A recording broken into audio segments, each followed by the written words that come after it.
The Caribbean before dawn always carries a very particular kind of silence. Not the silence of safety, but the silence of things that simply haven't happened yet. The sky is still dark. The horizon only a faint gray seam. The sea lies flat, the wind is light, and there are no distress signals, no warnings, no visible signs of tension. For the U.S. Navy, this is the ideal picture of a lawful transit in international waters, quiet, steady, by the book, and unchallenged. At around 4:17 a.m., a U.S. carrier strike group was moving at a stable speed through the Caribbean.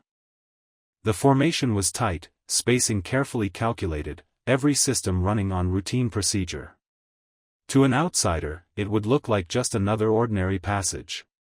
But to anyone who understands the that very ordinary profile is the strongest message of all. Freedom of navigation doesn't need theatrics.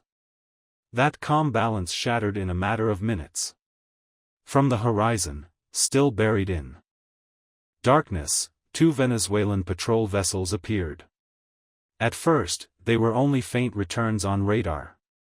Then they accelerated. And more importantly, they did not parallel the American formation. They did not hold a safe observation distance. Their angle of approach cut directly into the projected track of the U.S. group, far too precise to be written off as coincidence. This wasn't loose shadowing from a routine patrol. It wasn't distant monitoring meant to keep an eye from afar. High speed, a tight formation, and a deliberate heading all pointed to the same thing. Pressure applied through position, not through words or gunfire. In those first seconds, before any commands were issued, before any decisions became visible, one question surfaced in the minds of American officers. Why would a smaller regional navy choose this narrow window before dawn to close decisively on a U.S. carrier strike group in international waters?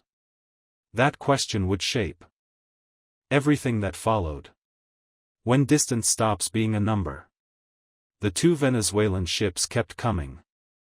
The distance between them and the American formation dropped quickly, under 12 nautical miles.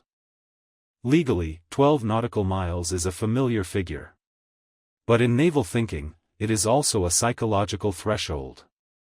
Beyond it, a contact can still be dismissed as watching. Inside it, the situation becomes something that demands immediate handling. For an aircraft carrier, space equals time, and time equals safety. A massive ship cannot turn sharply or sprint away on impulse. Every course change requires coordination, engines, rudder response, escort geometry, maneuvering room. When another vessel punches into that 12-mile envelope at high speed, the margins begin to evaporate. Reaction windows compress.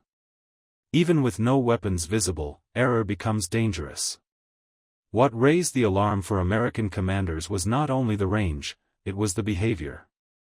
The Venezuelan boats did not slow down. They did not widen spacing the way routine observers typically do. Instead, they held speed and kept formation tight, an unmistakable signal to any seasoned sailor. This was deliberate. Pressure, not uncertainty. The approach angle made it worse. The Venezuelan vessels weren't drifting across the route by chance. Their headings aligned cleanly with the carrier's predicted path. Positioning themselves to force the U.S. formation into a choice, alter course, or confront the closing geometry. In naval operations, angle of approach often matters more than raw speed.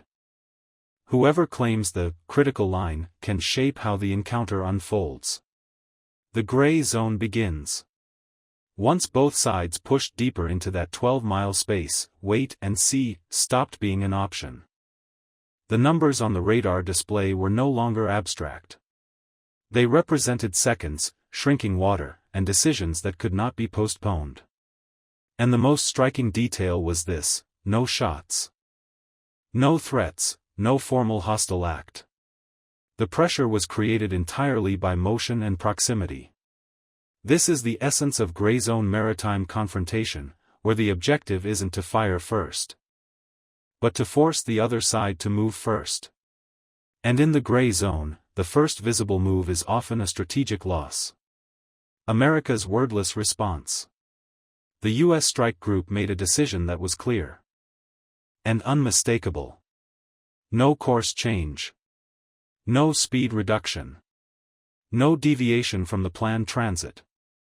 The carrier USS George Washington continued at the same pace, on the same lawful track. For large naval formations, consistency is a language of its own. Any sudden maneuver can be read as hesitation, or concession. But holding course did not mean doing nothing. The destroyer USS Gravely adjusted position within the formation and moved forward, placing itself directly along the Venezuelan intercept line. It was a calculated move, not a charge, not a provocation, but the creation of a soft barrier. Instead of facing one massive target, the Venezuelan boats now had to account for a faster, more agile combatant placed precisely where it could complicate their approach geometry. Above the surface, an MH-60R Seahawk helicopter lifted off and began circling the developing contact. It did not adopt an attack posture. Its job was observation, documentation, and presence. Cameras and sensors streamed data down to the ships in real time. This was a layered response, steady movement on the water, expanded awareness from the air, and a subtle reshaping of escort geometry. No gunfire, yet the tactical pressure on the approaching vessels rose sharply. When the gap shrinks to 4 nautical miles, the encounter entered its most dangerous phase when the distance narrowed to around 4 nautical miles. At this range, no naval officer calls the situation routine. This is a high-risk band where physics, psychology, and politics collide. A carrier group moving steadily has only minutes to respond if something changes ahead. A small patrol craft can juke in seconds.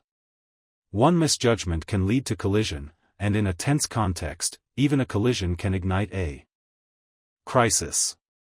The danger isn't only physical. It's interpretive.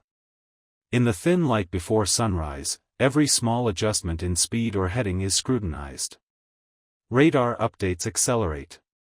Human pressure builds. By the second, no shots were fired. But the silence didn't reduce tension. It made it heavier, more concentrated, more brittle.